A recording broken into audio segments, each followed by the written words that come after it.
Bismillahirrahmanirrahim. Assalamu alaikum. I'm Dr. Mateen, Department of Physics, Islamia College, Peshawar. याद रखें जो old syllabus था उसमें चैप्टर 6 नहीं था, ठीक है। न्यू सिलेबस में चैप्टर 6 इंक्लूडेड है, लेकिन तकरीबन पूरा चैप्टर इंक्लूडेड है, ठीक है।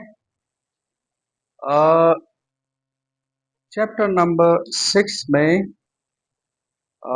According to PMDC new syllabus 2025, इसमें पहला जो टॉपिक है वो है टर्मिनल वेलोसिटी, और इसके बाद ये फ्लूइड ड्रैग है। तो पहले we are going to study fluid drag या विस्कस ड्रैग, और इसके बाद we will be coming to terminal velocity, ठीक है। आपके टेक्स्ट बुक में इसका नाम है viscous drag. Viscous drag syllabus में इन्होंने लिखा है फ्लूइड ड्रैग। तो फ्लूइड ड्रैग या विस्कस ड्रैग का सेम मतलब है, इसकी तरफ आ रहेगी। And then we have to discuss the Stokes law. याद रखिए, फ्लूइड का मतलब है एनीथिंग व्हिच कैन फ्लो। एक एक स्टेप को देखें। We are not going into the detail because this is MDK class. Fluid का मतलब है या फ्लूइड का मतलब है एनीथिंग व्हिच कैन फ्लो, ठीक है। मसलन all the gases and liquids are said to be fluids. All the gases and liquids are said to be fluids. Tas yo khabar azdak. Fluid dynamics का मतलब है that branch of physics in which we study behaviors of moving fluids, in which we study the motion, the dynamics, the behaviors of the moving fluids. इसे हम कहते हैं fluid dynamics. Is it? इसमें एक terminology है कि viscosity का क्या मतलब है, ठीक है। What is viscosity? याद रखिए, जब कोई फ्लूइड फ्लो करती है, मसलन किसी दरिया में अगर वाटर फ्लो कर रहा है, ठीक है, शाबाश, इमेजिन करो। तो याद रखिए, इस रिवर के अंदर डिफरेंट लेयर्स बन जाते हैं। लेयर्स, अब किस तरह लेयर्स बन जाते हैं आप लोग इमेजिन करें। मसलन वाटर है, तो आप मुझे ये बताएं, सबसे नीचे जो वाटर है that will be under weight of the upper water. नीचे वाला जो पानी है वो ऊपर वाले पानी का अंडर वेट होगा, अंडर लोड होगा। तो बस खुद डिसाइड करें, नीचे वाला जो पानी है वो तेजी से फ्लो करेगा या स्लोली। स्लोली। फिर इसके बाद आहिस्ता आहिस्ता तेज तेज तेज तेज तेज, और फिर सरफेस पर तेज। तो ऑटोमेटिकली डिफरेंट लेयर्स बन जाते हैं।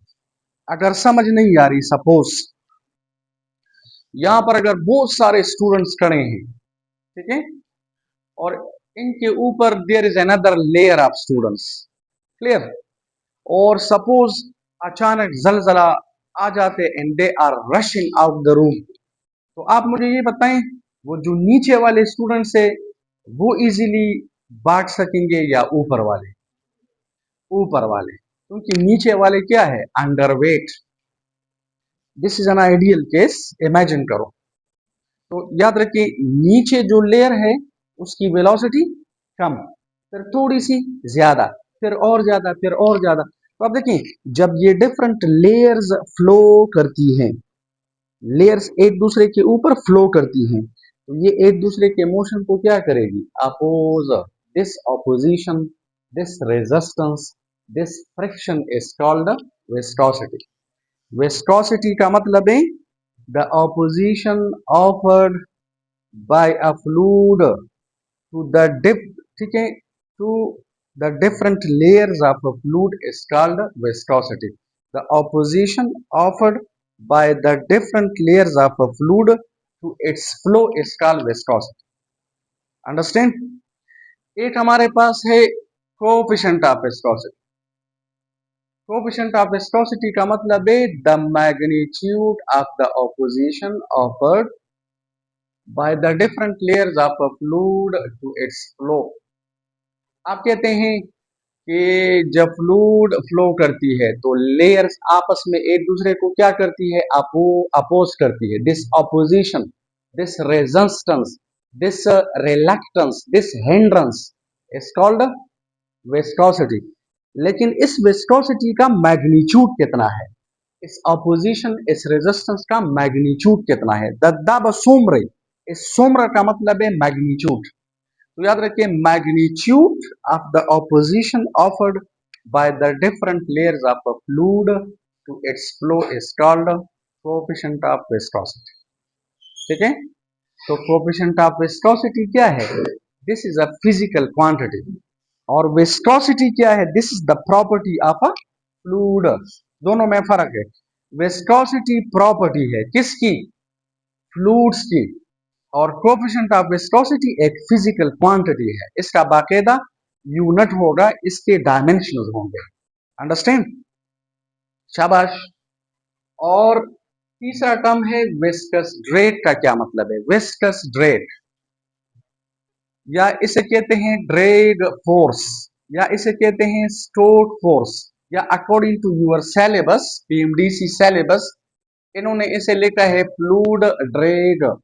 तो fluid drag, viscous drag, stoke force, drag force, all these are the same thing. अब इसका क्या मतलब है, देखिए, this is very simple, this is very very simple. देखो, लुक एट, हमारे पास अगर ये एक कंटेनर है और सपोज इस कंटेनर में कोई फ्लूइड है, ठीक है, मसलन लिक्विड है, अगर इसमें वाटर है, इसमें सपोज वाटर है, क्लियर. अगर आप ऐसा करें कि इसमें किसी स्फेरिकल बॉडी को ड्रॉप करें, स्फेरिकल बॉडी, आप स्फेरिकल बॉडी को ड्रॉप करें, इसका रेडियस है r और it is moving with a particular velocity v, और the weight of the sphere is w. देखिए, ये स्फीयर इस फ्लूइड के अंदर नीचे आ रहा है, लेकिन फ्लूइड क्या करता है, ये फ्लूइड इस स्फीयर के मोशन को अपोज करती है, and this opposition is called viscous drag.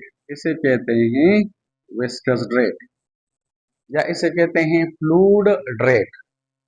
तो देखिए, फ्लूइड ड्रैग का क्या मतलब है, the opposition offered by a fluid to the motion of a body when it passes through it.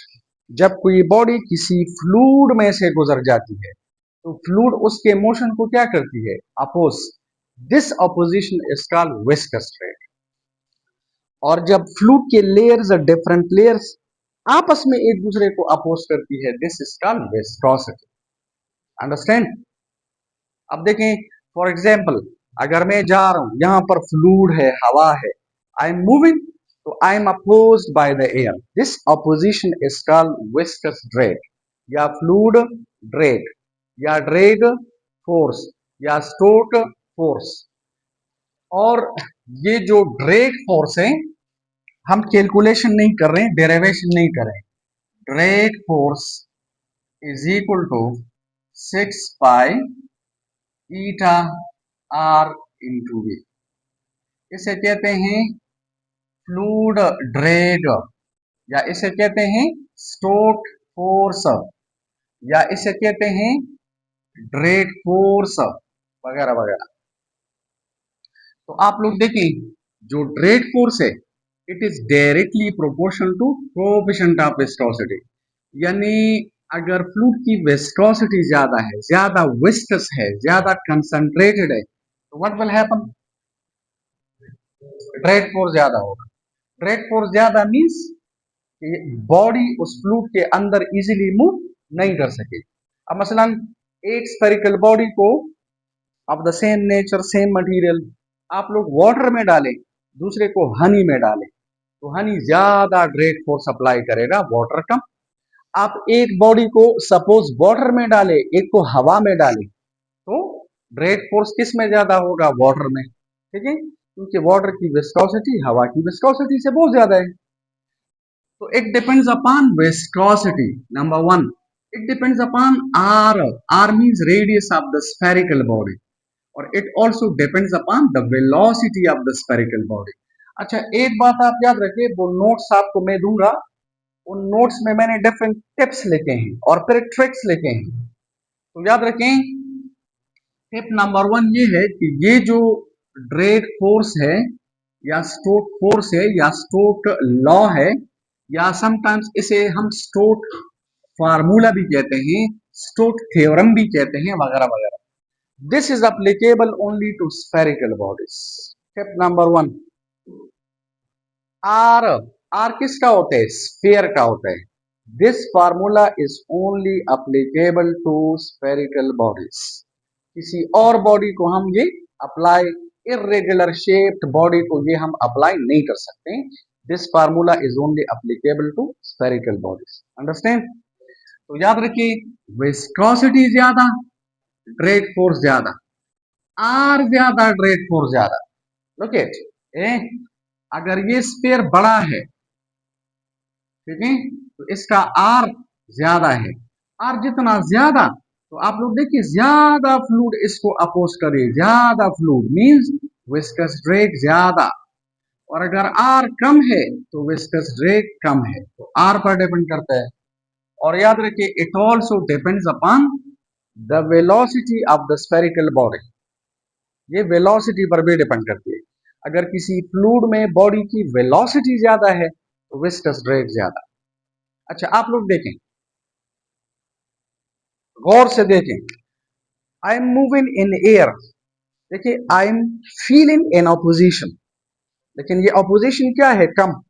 अगर मैं साइकिल पे जा रहा हूं तो ये ऑपोजिशन क्या होगा? ज्यादा। वेलोसिटी ज्यादा, ऑपोजिशन ज्यादा। अब अगर कोई मोटरसाइकिल पे जा रहा है तो ऑपोजिशन और भी ज्यादा। आप मोटरसाइकिल पे जा रहे हैं तो जितना you are getting the speed, you are gaining the speed, तो विस्कस ड्रैग ज्यादा हो जाता है। ज्यादा स्पीड का मतलब है ज्यादा viscous drag. These are tips. और इसमें एक बड़ा इंपॉर्टेंट एमसीक्यू ये है कि हाई स्पीड्स पे, लो स्पीड्स पर, लो स्पीड्स पर, देखिए नंबर 1, लो स्पीड्स पर viscous drag is directly proportional to the velocity of the spherical body. लेकिन याद रखिए, हाई स्पीड्स पे this is directly proportional to the square of the velocity of the spherical body. मसलन आप में से अगर कोई जहाज में गया है, एरोप्लेन में, तो एरोप्लेन जब ऊपर जाता है, the viscous drag is very much higher, it is maximum. Allah ना करे अगर आप जहाज के विंडो से ये हाथ बाहर निकाले तो ये कट जाएगा। इतना ज्यादा रेजिस्टेंस होती है, इतनी ज्यादा ऑपोजिशन होती है कि आपका हाथ जो है ये कट जाएगा। अब इतने ज्यादा स्पीड पर, इसका ये मतलब है कि अगर आप थोड़ा सा भी स्पीड ज्यादा करें तो व्हाट हैपेंस? विस्कस ड्रैग बहुत ज्यादा बढ़ जाता है। हायर स्पीड्स पे this drag force is directly proportional to the square of velocity. ज्यादा स्पीड्स पर अगर आप वेलोसिटी थोड़ी सी भी ज्यादा करते हैं, स्पीड थोड़ी सी भी आप बढ़ा लेते हैं, तो विस्कस ड्रैग ज्यादा बढ़ जाता है। लेकिन लो स्पीड्स पे it is directly proportional to the velocity of the spherical body. तो याद रखिए, ये 2 एमसीक्यूज है। अंडरस्टैंड? अच्छा, इधर देखें,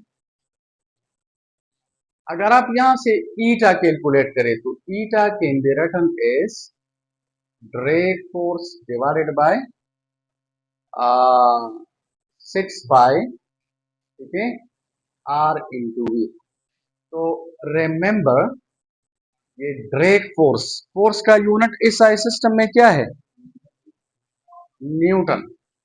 this is dimensionless, unitless, forget about this. R का यूनिट है मीटर, वेलोसिटी का यूनिट है मीटर पर सेकंड, तो दिस इज मीटर स्क्वायर। एक किसका मीटर, एक किसका मीटर, मीटर स्क्वायर। अच्छा लुक है, ये सेकंड अगर इधर आ जाए, सेकंड इधर आ जाए, तो I will write it newton into second divided by metre square. कभी कभार आ जाते हैं, which of the following are the units of viscosity.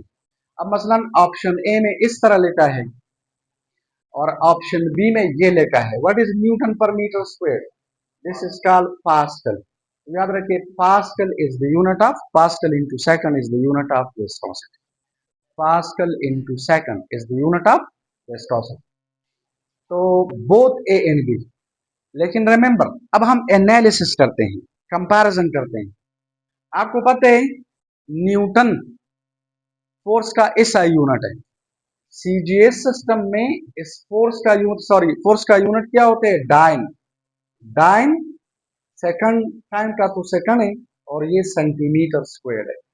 याद रखिए, this is the CGS unit of what, viscosity. लेकिन इसे हम कहते हैं poised, this is called poised, POISE। Poised is taken from the name of scientist जिसका नाम था पॉइसेले, पॉइसेले साइंटिस्ट का नाम है। तो याद रखिए, सीजीएस सिस्टम में विस्कोसिटी का यूनिट पॉइस है या dyne into second divide by centimetre square है। ठीक है, आप इसकी कन्वर्जन भी कर सकते हैं वगैरह वगैरह। तो दिस इज एन एमसीक्यू, ये एमसीक्यू है, you will have to remember.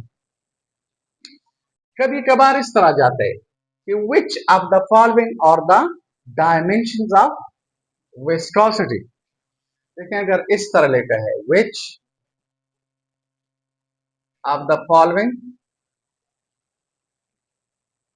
This is MCQ, of the following are the dimensions of viscosity, यानी ईटा। ठीक है, अब मैं कैलकुलेट कर रहा हूं, फिर इधर ऑप्शन लिख रहा हूं, मसलन ऑप्शन ए, बी, जैसे सी और फिर डी। तो देखो, विस्कोसिटी बराबर है drag force divided by 6 pi. 6 is a number, so forget about this. Pi is dimensionless number which is 3.14, so forget about 6 pi.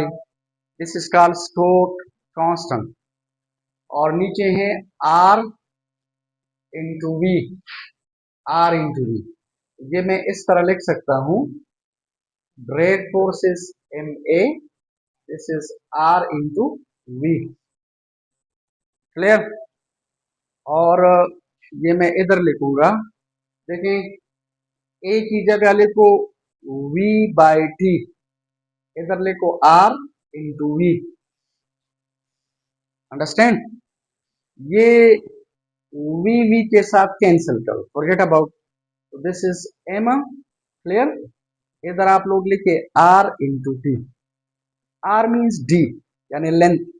तो डायमेंशंस ऑफ विस्कोसिटी बराबर है, I write m power 1, this is length, तो l power -1 और ये t ऊपर चला गए तो t पावर -1। अंडरस्टैंड? अब मसलन ऑप्शन ए में लिखा है कि m power 1, l power 0, t power -1। Option B में लिखा है m power 0, l power 1, t power -1। और सपोज ऑप्शन सी में लिखा है कि m power 1, l power 1, t power -1 और डी में लिखा है m power 1, l power 1, t power 0। तो कौन सा सही है? ऑप्शन सी सही है। ठीक है, this is, sorry, this is -1, option C, m power 1, l power -1, t power -1. So these are the dimensions of viscosity. So you will have to remember units of viscosity, dimensions of viscosity. अच्छा, ये MCQ कभी कभार इस तरह जाता है, कभी कभार ये MCQ इस तरह उल्टा जाता है। इस तरह लिखा हुआ होता है m power 1, l power -1, t power -1 are the dimensions of which of the following physical quantities। तो अगर नीचे लिखा है, ठीक है, coefficient of viscosity, for example drag force या विस्कस ड्रैग, ठीक है ना, फ्ला फ्ला वगैरह। तो these are the dimensions of viscosity. अच्छा, ये according to PMDC new syllabus, this is topic number 2। Terminal velocity का क्या मतलब है? लेकिन remember, this is very important. Terminal velocity से रिलेटेड एमसीक्यूज जरूर आते हैं। This is an examination question, this is important please, ठीक है। याद रखिए, अगर आप लोग चैप्टर नंबर 6 को डिटेल में देखना चाहते हैं या पढ़ना चाहते हैं, तो इस पे मैंने पूरा चैप्टर मैंने अपलोड किया हुआ है फर्स्ट ईयर वालों के लिए। अगर आप लोग डिटेल में देखना चाहते हैं या सीखना चाहते हैं, तो then you will have to go through those videos, ठीक है। लेकिन if you are going to read it in short, then you should study this. Terminal velocity का क्या मतलब है? बहुत ज्यादा डिटेल में हम नहीं जा रहे हैं। लुक इट, टर्मिनल वेलोसिटी का मतलब है, टर्मिनल वेलोसिटी की दो प्रॉपर्टीज है। टर्मिनल वेलोसिटी का मतलब है the maximum and constant velocity. Constant means uniform. The maximum and constant velocity to which first a body attains, attain लफ्ज का मतलब है हासिल करना, एंड देन मेंटेन्स, मेंटेन लफ्ज का मतलब है बरकरार रखना, यानी कांस्टेंट रखना, यूनिफॉर्म रखना। when a body when a body when a body passes through a fluid is called terminal velocity. The maximum and constant velocity to which first a body attains and then maintains when passing through a fluid is called terminal velocity. देखो, look at, अगर ये हमारे पास एक small particle है, this is a small particle, आप इसे हवा में छोड़ दें, हवा इज अ फ्लूइड, बात समझ में आ रही है ना? हवा फ्लूइड है। तो इस पार्टिकल की यहां पर इनिशियल वेलोसिटी क्या है? 0। क्लियर? लेकिन जब ये पार्टिकल हवा में नीचे आ जाता है, तो आपको पता है due to gravity, due to the weight of this particle, इसकी वेलोसिटी आहिस्ता आहिस्ता ज्यादा ज्यादा ज्यादा ज्यादा ज्यादा ज्यादा ज्यादा, वेलोसिटी जितनी बढ़ जाती है तो ड्रैग फोर्स बढ़ जाता है। ड्रैग फोर्स अभी आप लोगों ने पढ़ा, ड्रैग फोर्स बराबर है 6 pi eta R v. R is the radius of this particle, eta is the viscosity of the air, 6 pi is dimensionless constant. तो याद रखिए, पार्टिकल जितना नीचे आ जाते हैं वेलोसिटी बढ़ जाती है। जब वेलोसिटी बढ़ जाती है तो पार्टिकल के ऊपर ड्रैग फोर्स बढ़ जाता है, बढ़ जाता है। जब ड्रैग फोर्स बढ़ जाता है तो याद रखिए, at a particular instant the weight of the body is balanced by the drag force. The weight of the body is balanced. Particle अगर नीचे आ रहा है, आ रहा है, तो वेलोसिटी ज्यादा, ड्रैग फोर्स ज्यादा, वेलोसिटी ज्यादा, ड्रैग फोर्स ज्यादा, वेलोसिटी ज्यादा, ड्रैग फोर्स ज्यादा ज्यादा ज्यादा। So at a particular instant the weight of the particle is balanced, yani is equal to, becomes equal to the weight of the particle, and after this the net force on the particle will be 0. When the net force is 0, acceleration is 0. When acceleration is 0, velocity is constant. This constant and maximum velocity is called terminal velocity. Look at, शुरू में ये particle अगर आहिस्ता आहिस्ता तेज हो रहा है, तो तेज का मतलब है weight is acting downward, drag force is acting upward. The net force, देखिए मैं थोड़ा सा कैलकुलेशन कर रहा हूं, ज्यादा ना, नेट फोर्स बराबर है W minus F sub D. शुरू में W एफ डी से ज्यादा है, तो there is a net force इसी वजह से पार्टिकल नीचे एक्सेलरेट हो रहा है। ठीक है, अगर ये मैं इस तरह लिखूं, net force is equal to W बराबर है mg और ड्रैग फोर्स बराबर है 6 pi eta r v। This is let equation 1। According to the second law of motion, net force is ma। अगर आप इक्वेशन नंबर 1 और 2 कंपेयर करें तो I can write ma is equal to mg minus 6 pi eta r into v। या अगर a आप calculate करें तो m, ये m नीचे आ जाए, इसके नीचे लिखो तो m कैंसल, और इसके नीचे आ जाएगा तो g minus 6 pi eta r v divided by mass। This is let equation number 3।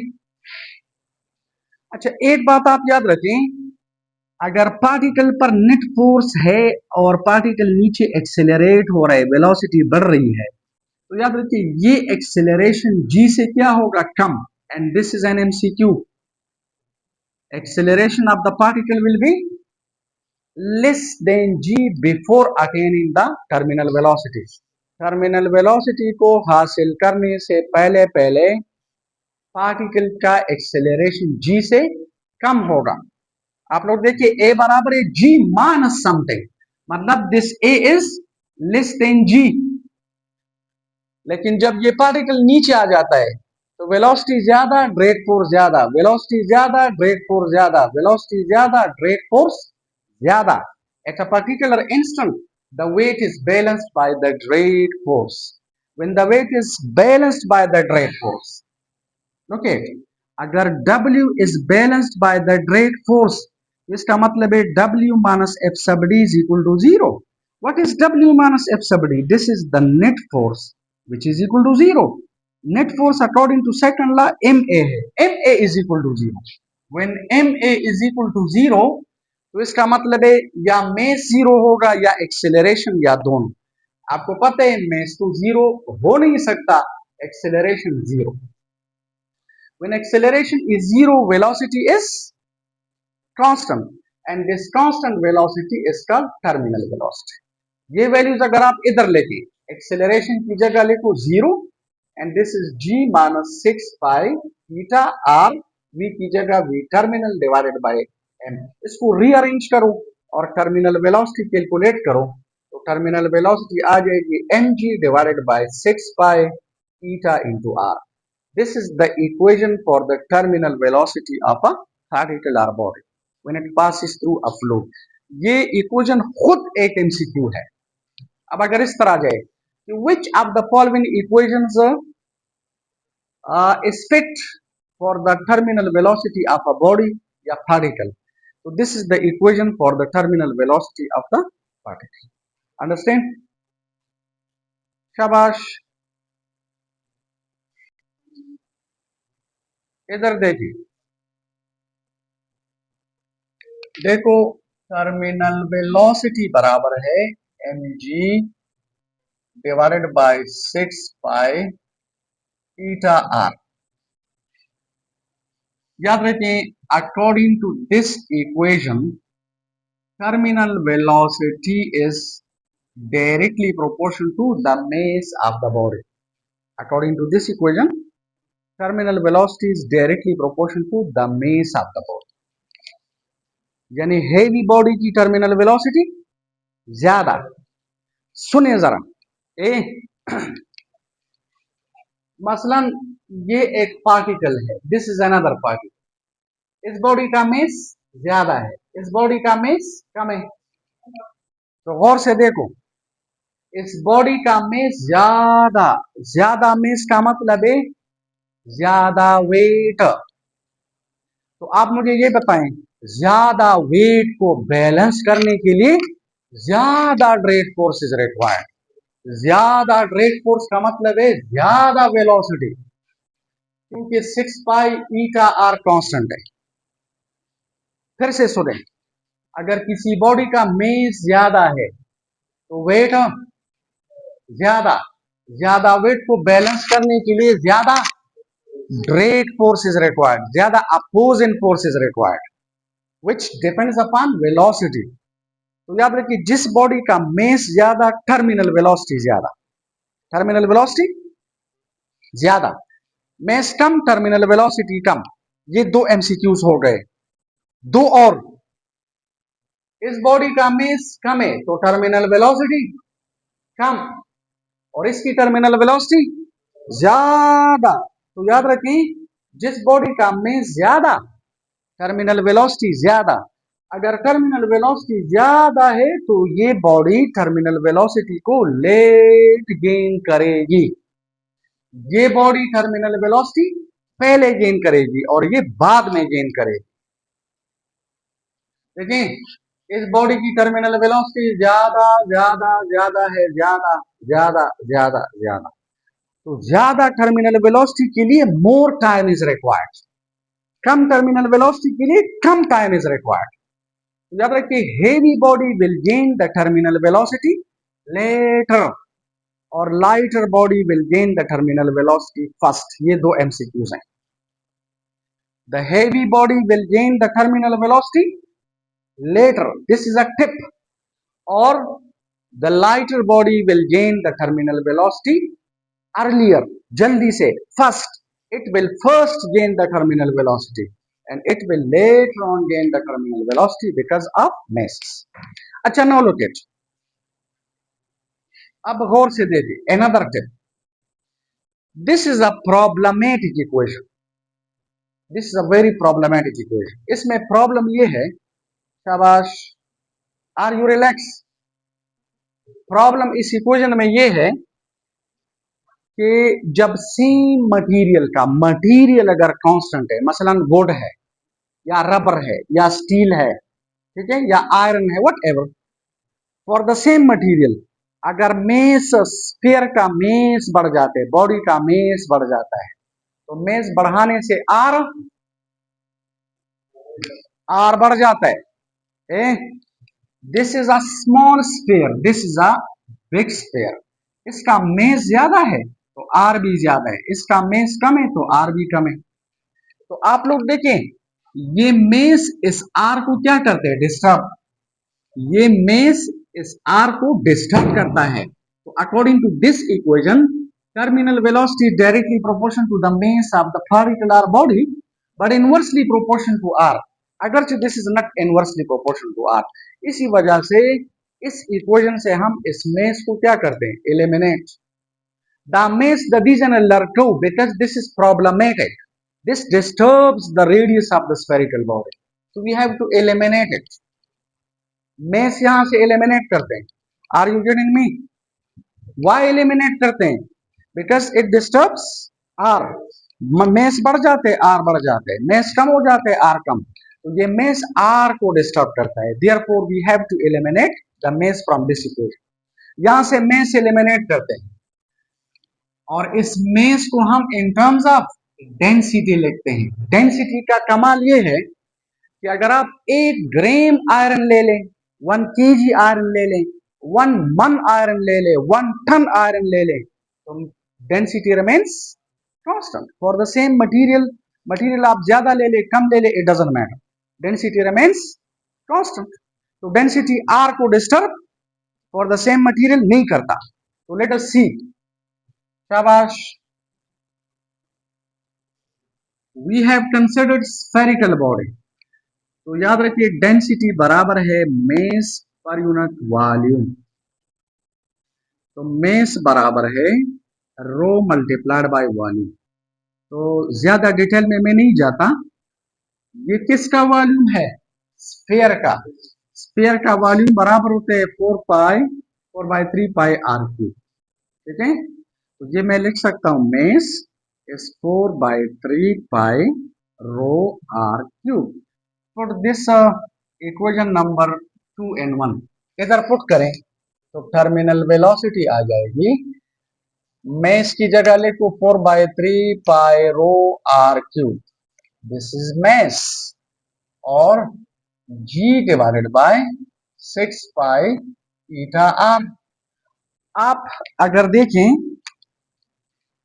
इससे एक आर इस आर के साथ कैंसिल, तो इधर आर स्क्वायर रहेगी, और ये पाई पाई के साथ कैंसिल, और 2 2s are 4, 2 3s are 6।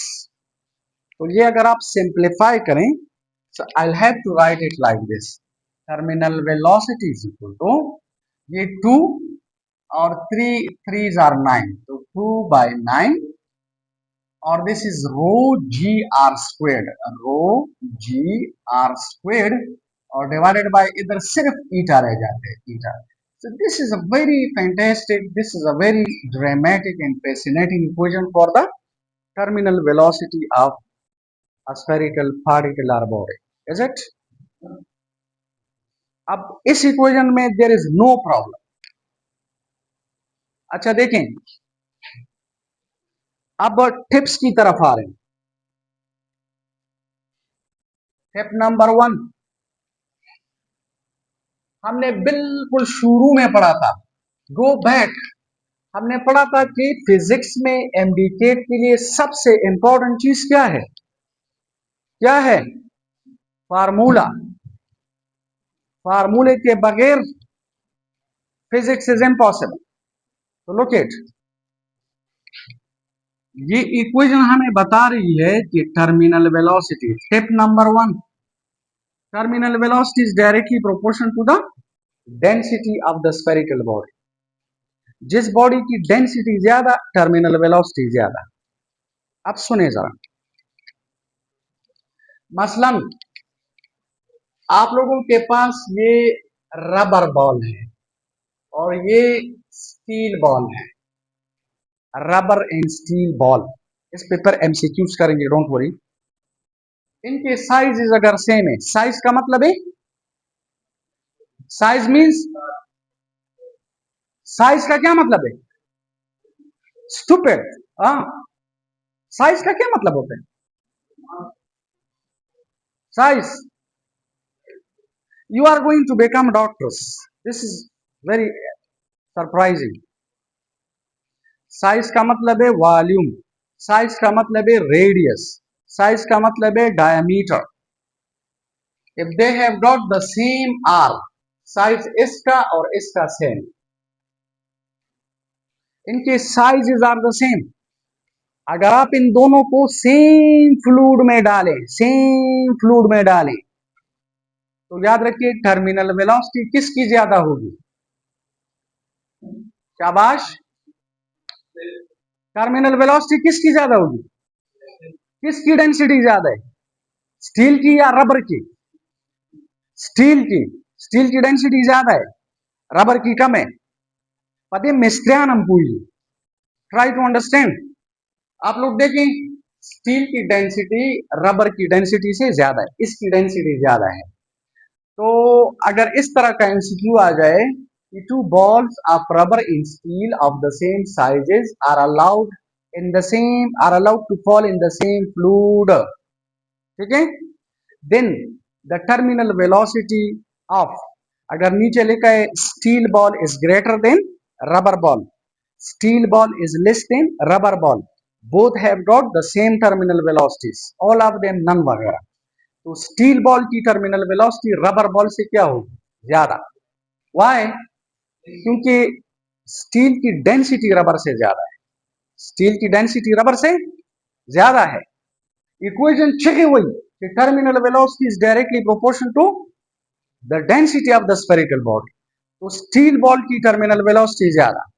This is MCQ number 1। Number 2, अब फिर से सुने, अगर इस तरह आ जाए, two balls of rubber and steel are allowed to fall through the same fluid, which one will gain the terminal velocity first? Rubber ball, जिसकी terminal velocity कम, तो वो जल्दी से टर्मिनल वेलोसिटी गेन करेगा, तो rubber ball will gain the terminal velocity first. MCQ number 3, two balls of rubber and steel of the same sizes are allowed to fall through the same fluid, अगर इस तरह आ जाए, which one will gain the terminal velocity later? तो steel ball, तो नीचे लिखा होगा steel ball, rubber ball, both will gain terminal velocity at the same time, all of them, none of them। तो याद रखें, steel ball terminal velocity late gain करेगा और रबर बॉल जल्दी गेन करेगा। रबर बॉल की टर्मिनल वेलोसिटी कम, steel ball की टर्मिनल वेलोसिटी ज्यादा। ये कहां से पता चला? इस इक्वेशन से। दिस इक्वेशन इज जिंदाबाद, अ वेरी फैंटेस्टिक इक्वेशन। अच्छा, नंबर 2, 2/9 g कांस्टेंट है, forget about. Terminal velocity is directly proportional to r square. आप लोग देखिए इस इक्वेशन में terminal velocity is inversely proportional to r, तो देयर इज अ कंफ्यूजन। और यहां पर directly proportional to r square है, तो ये रिलेशन सही है, वो सही नहीं है। उसमें प्रॉब्लम ये है कि अगर आर बढ़ जाता है तो वो मेस को डिस्टर्ब करता है, और अगर मेस बढ़ जाता है तो वो आर को डिस्टर्ब करता है। तो this is a very good equation, understand. अब आप देखिए terminal velocity is directly proportional to r square. इस पर एमसीक्यूज है, फिर इंशाल्लाह करेंगे। कभी कभार आ जाते हैं कि the terminal velocity of a spherical body of radius r when it is allowed to fall through a fluid is, तो नीचे लिखा वो होगा directly proportional to r, inversely proportional to r, directly proportional to the square of the radius, directly proportional to the cube of the radius वगैरह, तो r squared। और number 3 ये है कि this terminal velocity is inversely proportional to eta, ठीक है। अच्छा, अब आप लोग देखें, जिस फ्लूइड की विस्कोसिटी ज्यादा उसमें टर्मिनल वेलोसिटी कम। क्यों?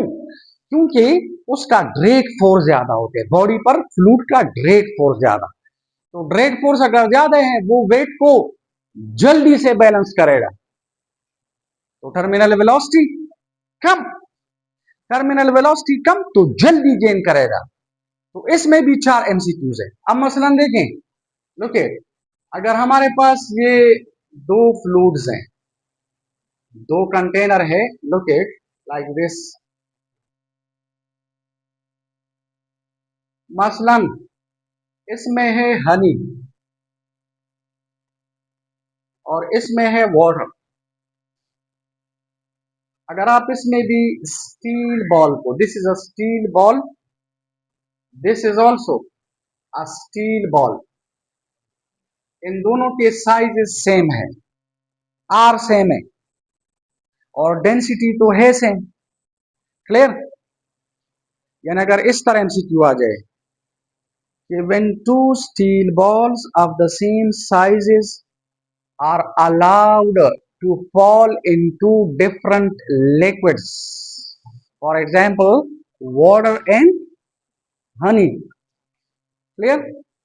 So which one will gain the terminal velocity first? आप मुझे ये बताएं किसकी, हनी में टर्मिनल वेलोसिटी ज्यादा होगी या वाटर में? वाटर में टर्मिनल वेलोसिटी ज्यादा, तो ज्यादा मींस ये लेट गेन करेगा, और इसमें टर्मिनल वेलोसिटी कम क्योंकि इसकी विस्कोसिटी ज्यादा है, तो टर्मिनल वेलोसिटी कम मींस जल्दी। तो ये 4 एमसीक्यूज हैं। किसमें टर्मिनल वेलोसिटी ज्यादा? वाटर में, एमसीक्यू नंबर 1। किसमें कम? हनी में, 2। एमसीक्यू नंबर 3, किसमें जल्दी से अटेन करेगा? हनी में। किसमें लेट अटेन करेगा? वाटर में। तो these are 4 MCQs, understand sir. इस इक्वेशन से we can do so many MCQs, ठीक है। अच्छा, इंशाल्लाह tomorrow we will do related MCQs to these topics, ठीक है। Thank you very much.